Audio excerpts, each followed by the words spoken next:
Subscribe कीजिए कामयाबी कैसे चैनल को और दबाएं बेल आइकन को ताकि आपको मिल सके हमारी वीडियो सबसे पहले।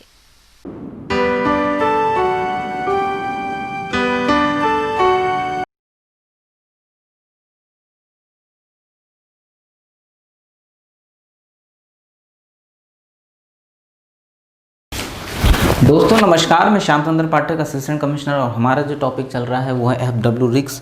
और रिक्स में आज मैं शुरू करूंगा फ्यूज प्रिज्मेटिक डिफ्रैक्टेड मॉडल, या जिसे हम विस्तृत समपार्श्वीय विवर्तित मॉडल भी कहते हैं। तो देखिए दोस्तों, रिक्स का ये जो मॉडल है, प्रिज्मेटिक मॉडल भी इसे शॉर्ट में हम लोग कहते हैं, बहुत ही इम्पोर्टेंट है और एग्ज़ाम की दृष्टि से सबसे ज़्यादा महत्वपूर्ण टॉपिक है ये। और इस टॉपिक से क्वेश्चन ज़रूर आता है।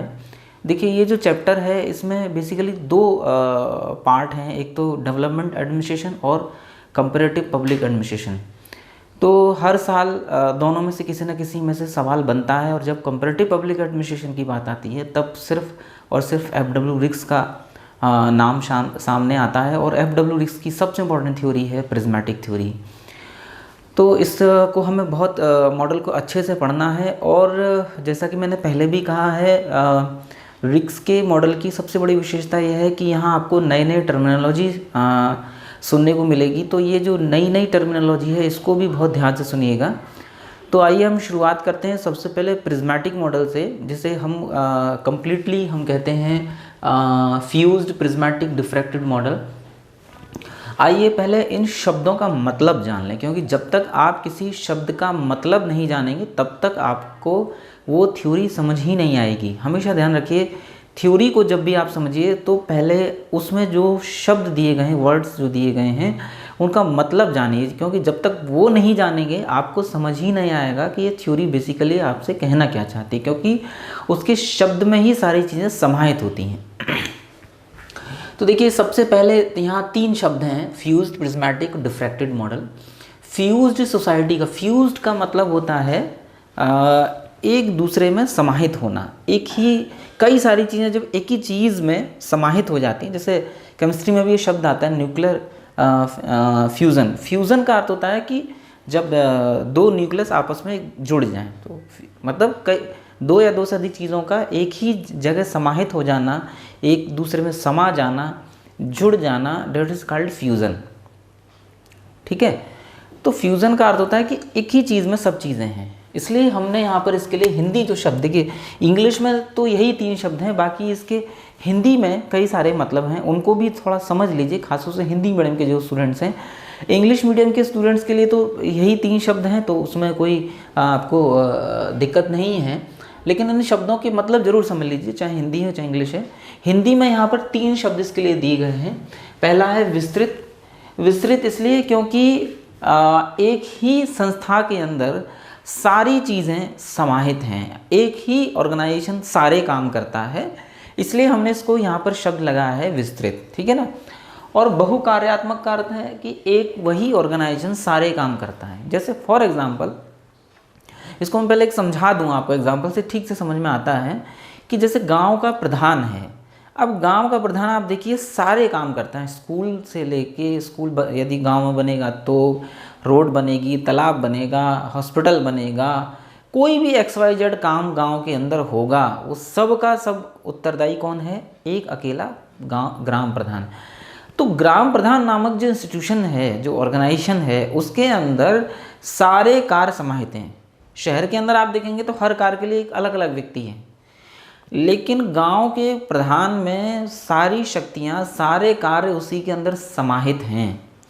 तो बहुत सारे काम हैं जो गांव का प्रधान अकेला संभालता है, अकेला करता है, अकेला उसके लिए उत्तरदायी है। तो फ्यूज्ड का अर्थ है एक ऑर्गेनाइजेशन जो बहुत सारे प्रकार के कार्य करता है, बहुकार्यात्मक कहलाता है। ठीक है ना। और ऐसा परंपरागत समाज के अंदर होता है, क्योंकि आप ग्रामीण समाज, जो परंपरागत समाज जिन्हें आप कह सकते हैं, परंपरा से चीज़ें चलती चली आ रही हैं। ये तो अब जो है 73वें और 74वें संविधान संशोधन के बाद जो है मतलब चुनाव होने लगे हैं हर 5 साल पर, लेकिन ये जो प्रथा है ये अब की तो है नहीं, बहुत पुरानी है। हाँ, पहले चुनाव नहीं होते थे, गाँव के लोग ही आपस में रजामंदी करके सर्वसम्मति से किसी को ग्राम प्रधान चुन लेते थे, और वही पूरे गाँव के जो है मामलों को सुलझाया करते थे, और उसकी मदद के लिए 4-5 लोग और होते थे जिन्हें हम लोग पंच कहा करते थे, है ना। तो ये पंचायत जो शब्द है, पंच जो शब्द है वहीं से आया है, 5 लोग। तो बेसिकली एक व्यक्ति जो प्रमुख होता था और 4-5 लोगों की संस्था होती थी जो पूरा डिसीजन करती थी। तो एक ही और छोटा सा ऑर्गेनाइजेशन सारे काम करता था। फिर चाहे घर परिवार का कोई मसला है, कोई लड़ाई झगड़ा है, खेत का मामला है, कोई भी XYZ काम है, पूरे गांव के अंदर यदि कोई डिसीजन लेगा तो वो गांव का प्रधान लेगा। तो परंपरागत समाजों में ऐसा होता चला रहा है, आज भी उसको ऐसा ही लगभग हो रहा है। वो अलग चीज़ है कि अब उसको एक कॉन्स्टिट्यूशनल बाध्यता मिल चुकी है। तो जो एक ऑर्गेनाइजेशन है जिसे हम कहते हैं कि एक ही संस्था बहुत सारे प्रकार के कार्य करती है, परंपरागत समाज भी आप इसको कह सकते हैं। डिफ्रैक्टेड का अर्थ होता है, हिंदी में इसके लिए शब्द आया विवर्तित। ये फिजिक्स से ये शब्द लिया गया है, डिफ्रैक्शन।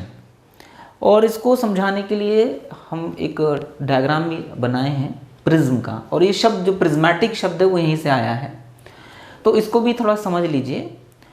जैसे सन रे है, सूर्य की जो प्रकाश की किरण है, उसमें 7 रंग समाहित होते हैं, फ्यूज्ड होते हैं उसके अंदर 7 रंग, और उसका जो कलर आता है वो कैसा आता है, वाइट कलर होता है। सन रे का जो एक्चुअल कलर है वो वाइट है, और वो फ्यूज्ड है, सारे 7 कलर होते हैं, ठीक है, violet, indigo, blue, green, yellow और ऑरेंज और रेड।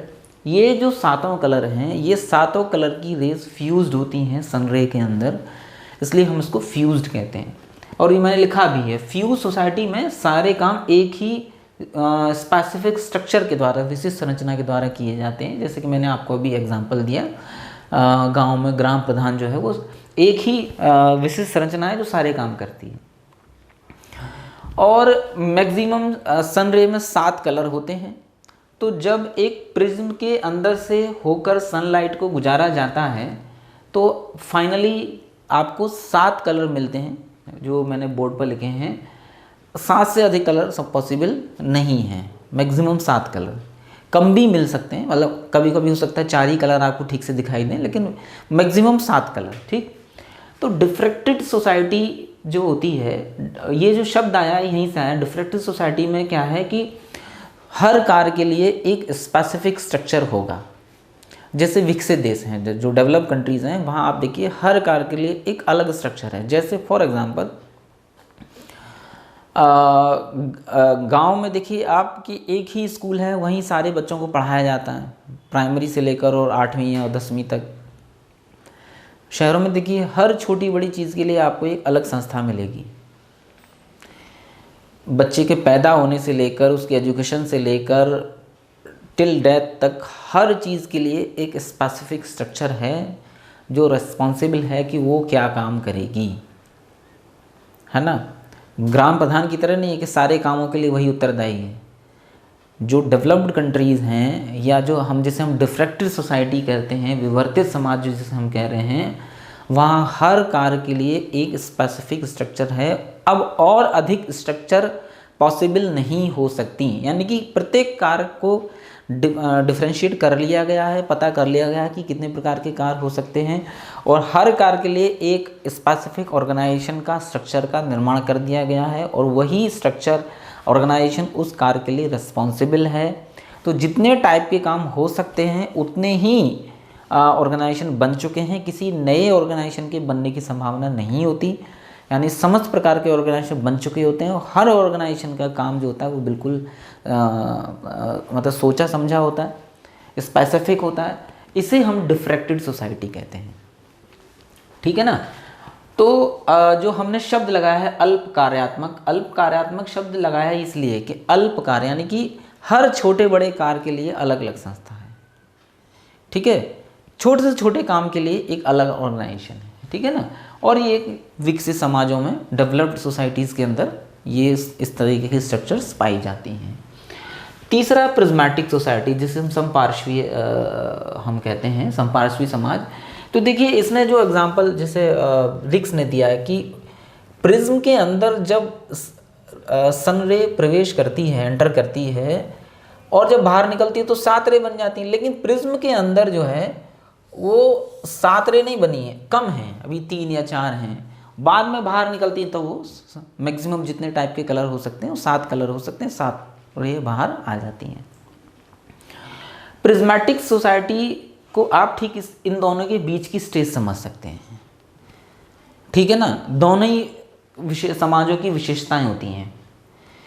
अभी कुछ ऑर्गेनाइजेशन बन चुके हैं, लेकिन अभी और बनने की संभावनाएं हैं। यानी कि काम तो पहचान लिए गए हैं कितने प्रकार के काम हैं, लेकिन अभी सभी सम प्रकार के ऑर्गेनाइजेशन नहीं बने हैं। कुछ ऑर्गेनाइजेशन ऐसे हैं जो मल्टीपर्पज़ काम करते हैं, ठीक है, कई सारे काम संभालते हैं। बहुत छोटा सा एग्जांपल मैं लूँ, जैसे आप म्यूनिसिपैलिटी को देखिए तो म्यूनिसिपैलिटी जो है वो कई सारे काम करती है। फिर चाहे शहर में सफाई हो, लाइटिंग हो, यहाँ तक कि बच्चे का बर्थ सर्टिफिकेट भी कौन बनाता है? म्यूनिसिपैलिटी बनाती है। तो देखिए, बच्चे का बर्थ सर्टिफिकेट और शहर में सफाई दोनों बिल्कुल अलग अलग तरीके के काम हैं, एकदम दोनों का कहीं कोई मैच नहीं है। लेकिन वो एक ही ऑर्गेनाइजेशन दोनों प्रकार के काम कर रहा है। वो बच्चे का बर्थ सर्टिफिकेट भी बना रहा है और वो शहर में साफ़ सफाई, लाइटिंग, इन सब चीज़ों के लिए, डेवलपमेंट के लिए भी उत्तरदायी है। तो काम तो पहचान लिए गए हैं, लेकिन कुछ संस्थाएं ऐसी हैं जो कई सारे प्रकार के कार्य करती हैं। ये अलग बात है कि ग्राम प्रधान की तरह सारे काम नहीं करती हैं, ठीक है ना। आप मेरी बात समझ रहे हैं ना। मान लीजिए 10 कार्य हैं, तो यहाँ 10 के 10 काम एक ही ऑर्गेनाइजेशन करेगा। यहाँ 10 काम है तो 10 ऑर्गेनाइजेशन बन चुके हैं। यहाँ 10 काम हैं तो मान लीजिए कि 5 ऑर्गेनाइजेशन हैं, बन चुके हैं। तो कुछ ऑर्गेनाइजेशन ऐसे हैं जो 2 या 3 टाइप के काम करते हैं। कोई ऐसा ऑर्गेनाइजेशन ऐसा होगा जो सिर्फ एक ही काम करता है। तो काम तो पहचान लिए गए हैं, लेकिन काम के हिसाब से अभी सारे ऑर्गेनाइजेशन नहीं बने हैं। ऑर्गेनाइजेशन बनने की संभावना है, प्रिज्मेटिक समाज कहलाता है, ठीक है ना। आपको समझ में आया इसका मतलब। तो विकासशील जो देश होते हैं, जो डेवलपिंग सोसाइटीज़ हैं, उनमें ऐसा होता है कि कुछ ऑर्गेनाइजेशन ऐसे हैं जो कई सारे काम संभालते हैं, हालांकि सारे काम नहीं संभालते, जैसे यहाँ, ठीक है ना, प्रिज्मेटिक समाज कहलाता है। तो अब जब मैं इस मॉडल में और भीतर घुसूंगा तो आपको और अच्छे से समझ में आएगा। बहरहाल पहले इन तीनों शब्दों का मतलब आपने समझा या नहीं, तीनों वर्ड्स का मतलब आपको पता चला या नहीं। फ्यूज्ड का अर्थ होता है सारे काम एक ही ऑर्गेनाइजेशन के अंदर। डिफ्रैक्टेड का अर्थ होता है कि हर काम के लिए एक अलग अलग ऑर्गेनाइजेशन बन चुका है। प्रिज्मेटिक एक बीच की अवस्था है जहाँ कुछ संस्थाएं ऐसी हैं जो मल्टीपर्पज़ काम करती हैं। सभी टाइप के ऑर्गेनाइजेशन अभी नहीं बने हैं, बनने की प्रोसेस में हैं, लेकिन अभी बने नहीं हैं।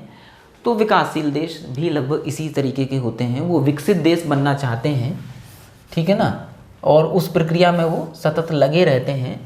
और वो कब कोई भी विकासशील देश, विकसित देश या विकसित समाज कहलाएगा जब हर कार्य के लिए एक अलग ऑर्गेनाइजेशन बन जाए, तो हम कह सकते हैं वो डेवलप्ड सोसाइटी है, विकसित समाज है।